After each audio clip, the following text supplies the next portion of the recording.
Selamat datang kembali di channel kami. Semoga kalian sehat-sehat ya. Mari kita bercerita. Di sebuah musola tua di pelosok Banyuwangi, seorang pria bernama Zaki berdiri sebagai imam setiap malam. Tapi ada sesuatu yang ganjil. Jamaahnya bukan manusia, melainkan puluhan anjing liar yang duduk rapi di belakangnya. Awalnya, warga desa menganggap Zaki tak waras. Mana mungkin anjing bisa diajak sholat?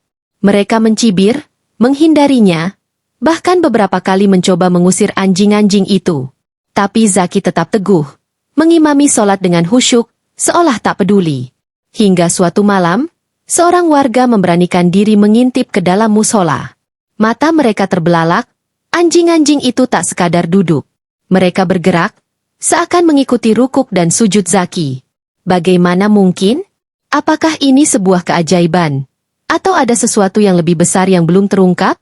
Sebelum kita mulai, mari kita mengobrol sebentar di kolom komentar. Kami ingin tahu apa yang kamu pikirkan tentang cerita ini. Dan jangan ragu untuk tinggalkan komentar. Walaupun hanya sekedar menuliskan asal kotamu dan bagikan pengalaman, atau cerita yang pernah kamu dengar di kolom komentar, atau ide-ide konten yang menarik dan mistis yang ingin kamu ketahui lebih dalam. Di sebuah kampung kecil yang berada di daerah Banyuwangi, hidup seorang lelaki bernama Zaki. Zaki adalah seorang pemuda yang dikenal taat beribadah. Ia sering menghabiskan malam-malamnya di masjid.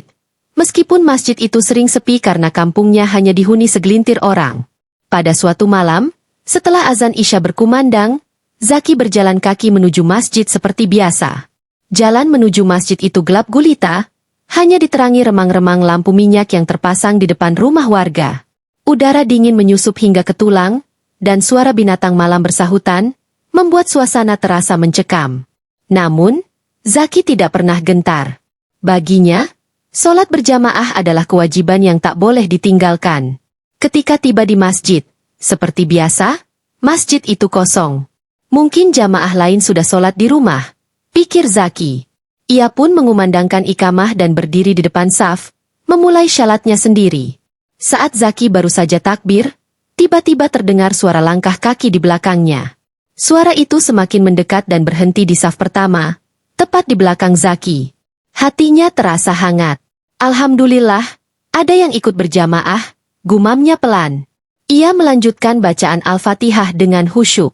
Namun, di tengah sholat, Zaki mulai merasakan sesuatu yang aneh. Ia mendengar suara napas berat, seperti suara binatang. Bau aneh menyeruak, seperti bau tanah basah bercampur bau bulu binatang. Zaki mencoba mengabaikan dan tetap khusyuk. Ketika ia ruku, ia mendengar suara pelan, seperti lolongan kecil. Mungkin hanya imajinasi, pikirnya. Tetapi ketika ia sujud, ia merasa sesuatu yang lembut menyentuh punggungnya. Bulu kuduknya langsung berdiri. Sholat itu terasa sangat lama bagi Zaki. Ia berusaha menyelesaikan rakaat demi rakaat dengan tenang, meskipun hatinya mulai diliputi rasa takut. Ketika salam terakhir selesai, Zaki menoleh ke kanan, lalu ke kiri, dan betapa terkejutnya ia ketika mendapati saf belakangnya penuh dengan anjing-anjing liar. Mata Zaki membelalak. Anjing-anjing itu duduk tenang, seperti jamaah manusia yang khusyuk dalam sholat. Ada sekitar 10 ekor, dengan bulu berbagai warna. Mata mereka menatap Zaki dengan tajam, seolah-olah memahami apa yang baru saja terjadi. Seketika, Zaki bangkit dan mundur perlahan. Ia tidak ingin membuat anjing-anjing itu marah. Namun, anehnya, anjing-anjing itu tidak bergerak. Mereka tetap duduk di tempatnya. Bahkan sebagian dari mereka menjulurkan lidah, tampak seperti sedang tersenyum. Apa ini mimpi? Gumam Zaki, mengusap wajahnya untuk memastikan ia benar-benar sadar. Tetapi anjing-anjing itu nyata, dan mereka tidak menunjukkan tanda-tanda akan pergi. Tiba-tiba, anjing yang berada di tengah saf berdiri dan melangkah maju. Anjing itu adalah yang paling besar, dengan bulu hitam legam dan mata merah menyala. Ia mendekati Zaki perlahan, lalu duduk tepat di depannya. Anjing itu menatap Zaki dengan tajam, seolah ingin menyampaikan sesuatu. Zaki memberanikan diri membaca ayat-ayat perlindungan, berharap apapun ini segera berakhir. Namun, alih-alih pergi, anjing itu justru menjulurkan lidahnya dan mengeluarkan suara seperti tawa pelan. Apa yang kalian inginkan dariku? Tanya Zaki dengan suara gemetar. Anjing besar itu menggerakkan kepalanya ke arah saf belakang, seolah memberi isyarat kepada Zaki untuk melihat ke sana. Dan ketika Zaki memalingkan wajahnya, ia melihat sesuatu yang membuat darahnya seolah berhenti mengalir. Di belakang saf anjing-anjing itu, berdiri sesosok bayangan hitam besar dengan mata merah menyala, persis seperti mata anjing yang ada di depannya. Sosok itu tidak memiliki wajah, hanya tubuh gelap dengan jubah hitam panjang yang melayang tanpa kaki. Ini bukan masjid biasa, pikir Zaki, tubuhnya bergetar hebat. Ia berusaha melangkah mundur, tetapi kakinya terasa berat. Sosok hitam itu perlahan maju, melewati saf anjing-anjing yang kini berdiri dengan tertib, seperti prajurit yang memberi jalan kepada rajanya. Suasana di dalam masjid berubah mencekam. Angin dingin tiba-tiba berhembus dari arah kiblat, membuat pintu masjid berderit pelan. Zaki menundukkan kepala, membaca doa sekuat tenaga. Namun, ia merasa sosok itu semakin mendekat. Tiba-tiba, suara berat menggema di seluruh ruangan masjid. Suara itu tidak berasal dari mulut, tetapi seperti langsung masuk ke dalam pikiran Zaki. Kau telah memimpin kami. Kini kau bagian dari kami, kata suara itu. Zaki membuka matanya, tapi pemandangan di sekitarnya telah berubah. Ia tidak lagi berada di masjid kampung. Ia berdiri di sebuah tanah lapang yang dikelilingi pohon-pohon tinggi. Di sekelilingnya, puluhan anjing duduk melingkar, menatapnya tanpa berkedip. Di tengah lingkaran itu, berdiri sosok hitam yang tadi ia lihat di masjid. Syaratmu telah diterima, tetapi kau harus kembali lagi. Suara itu bergema lagi. Dan seketika, semuanya menghilang. Zaki kembali berada di masjid. Ia terduduk lemas, keringat membasahi tubuhnya. Masjid itu kosong seperti sedia kala. Tak ada anjing, tak ada bayangan hitam. Namun, ketika Zaki melangkah keluar, ia melihat jejak-jejak kaki anjing yang basah di lantai masjid, mengarah ke hutan. Sejak malam itu, Zaki tidak pernah lagi sholat sendirian di masjid. Tapi setiap malam, ia selalu mendengar suara lolongan anjing dari arah hutan, seolah memanggilnya untuk kembali. Setiap malam, Zaki tak pernah bisa tidur dengan tenang. Suara lolongan anjing dari arah hutan terasa semakin dekat, seperti mengepung rumahnya. Ia berusaha mengabaikannya, menguatkan hati dengan memperbanyak zikir. Namun, bayangan sosok hitam dan anjing-anjing di masjid itu terus menghantui pikirannya. Beberapa hari berlalu, Zaki mencoba menceritakan kejadian itu kepada imam kampung, seorang lelaki tua bernama Pak Rahman. Namun, saat ia mulai berbicara, Pak Rahman tiba-tiba menghentikannya dengan tatapan tajam. Jangan ceritakan apa yang kau lihat, Zaki, ucap Pak Rahman dengan suara bergetar. Masjid itu memang sudah lama dikenal sebagai tempat yang tidak biasa. Tapi kau adalah yang pertama mengalami sesuatu seperti ini.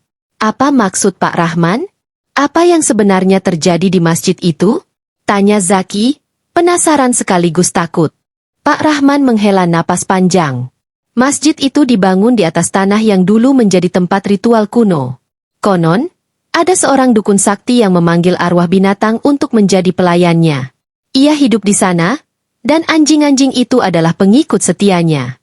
Ketika dukun itu meninggal, orang-orang kampung membangun masjid di atas tanah itu, berharap bisa menyucikan tempat tersebut. Tapi, sepertinya tidak semuanya bisa dihilangkan. Mendengar cerita itu, Zaki semakin diliputi rasa takut. Ia mencoba menjauhkan pikiran tentang masjid dan kejadian malam itu. Namun, setiap kali ia mendengar azan, hatinya selalu memanggil untuk kembali. Pada malam Jumat, Zaki merasa gelisah. Ia duduk di ruang tengah rumahnya, memegang Al-Quran sambil membaca ayat-ayat perlindungan. Namun, perasaannya tidak tenang. Udara di dalam rumah terasa berat, dan suara lolongan anjing terdengar lebih nyaring dari biasanya. Jam menunjukkan pukul 10 malam ketika Zaki mendengar sesuatu yang membuat darahnya berdesir. Pintu rumahnya diketuk perlahan, 3 kali. Tok, tok, tok. Zaki berdiri, menatap pintu dengan hati-hati. Siapa di sana? Tanyanya dengan suara tegang. Tak ada jawaban. Namun, ketukan itu terdengar lagi, lebih keras. Tok, tok, tok. Dengan tubuh bergetar, Zaki membuka pintu. Namun, di luar tidak ada siapapun. Yang terlihat hanyalah gelapnya malam dan jalan setapak yang mengarah ke masjid. Tapi ada sesuatu yang aneh. Di tanah basah, terlihat jejak kaki anjing yang mengarah ke arah masjid. Zaki merasa ada yang memanggilnya. Ia tak tahu kenapa, tapi kakinya mulai melangkah tanpa kendali, mengikuti jejak kaki anjing itu. Angin malam yang dingin menusuk kulitnya, namun ia terus berjalan, seolah-olah ada kekuatan tak terlihat yang menariknya. Ketika ia sampai di masjid, pintu masjid itu terbuka dengan sendirinya, mengeluarkan suara berderit yang panjang. Ruangan di dalam tampak gelap, hanya diterangi oleh sinar bulan yang menembus jendela kecil. Hatinya berdebar, tetapi ia melangkah masuk. Di dalam, suasana terasa mencekam. Bau tanah basah dan bulu anjing kembali menyeruak, membuat Zaki terbatuk pelan. Ia menoleh ke arah mihrab, dan sekali lagi, ia melihat anjing-anjing itu. Mereka duduk dalam barisan saf yang rapi, menatapnya dengan mata yang berkilauan dalam gelap. Zaki merasa kakinya lemas. Namun, sebelum ia bisa melangkah keluar, anjing besar hitam yang dulu ia lihat melangkah maju dari saf. Anjing itu mendekat, lalu duduk di hadapan Zaki. Kali ini, ia membawa sesuatu di mulutnya, sehelai kain putih. Kain itu terlihat lusuh, dengan noda-noda merah seperti darah. Anjing itu meletakkannya di depan Zaki, lalu melolong pelan. "Apa yang kalian inginkan dariku?" tanya Zaki dengan suara gemetar. Seolah menjawab, anjing-anjing itu melolong serempak. Suara mereka menggema di seluruh masjid, membuat Zaki menutup telinganya. Namun, dari tengah lolongan itu, Zaki mendengar suara yang sama seperti malam itu. Suara berat yang langsung masuk ke dalam pikirannya. "Kau adalah pemimpin kami. Terimalah tugasmu." Tiba-tiba, Zaki merasa tubuhnya berat. Pandangannya mulai kabur, dan ia merasa seperti ditarik ke dalam kegelapan. Ketika pagi tiba, warga kampung menemukan Zaki tergeletak di halaman masjid. Tubuhnya kaku, namun ia masih hidup. Ketika ia sadar, ia hanya bisa menangis. Wajahnya terlihat jauh lebih tua, dengan rambut yang memutih sebagian. Zaki tidak pernah menceritakan apa yang terjadi malam itu. Namun, sejak saat itu, ia tidak pernah lagi ke masjid, bahkan untuk sholat Jumat. Warga kampung mulai membicarakan perubahan Zaki, tetapi tak ada yang berani menanyakannya secara langsung. Namun, setiap malam, suara lolongan anjing dari hutan semakin nyaring. Dan beberapa warga mengaku melihat sosok Zaki berjalan sendirian menuju hutan, seperti seseorang yang sedang memenuhi panggilan. Masjid itu kini semakin sepi, dan tak ada yang berani memasukinya lagi. Hingga akhirnya, masjid itu perlahan-lahan ditinggalkan, menjadi tempat yang hanya dihuni oleh anjing-anjing dan bayangan masa lalu yang mencekam. Warga kampung mulai merasa masjid itu membawa kutukan. Beberapa orang memberanikan diri bertanya kepada Pak Rahman, imam tua yang mengetahui banyak tentang sejarah kampung mereka. Namun, Pak Rahman hanya berkata, masjid adalah rumah Allah. Tetapi manusia harus memahami bahwa tidak semua tempat layak untuk kita diami tanpa ridhanya. Zaki, yang kini mengurung diri di rumah, hidup dalam bayang-bayang malam itu. Suara lolongan anjing yang semakin nyaring terus memanggilnya. Ia tahu, sesuatu dari dunia lain telah mengikatnya. Setiap malam, ia bermimpi berada di tengah lingkaran anjing-anjing itu, dengan sosok hitam yang terus berkata, "Kau telah dipilih, kau adalah pemimpin kami." Namun, di tengah ketakutannya, Zaki mulai merenung. Apa yang sebenarnya telah ia lakukan? Mengapa ia dipilih? Ia menyadari bahwa kejadian itu dimulai dari keputusannya untuk sholat sendirian. Dalam Islam, sholat berjamaah lebih dianjurkan, dan mungkin, jika ia tak sendirian malam itu, semua ini tak akan terjadi.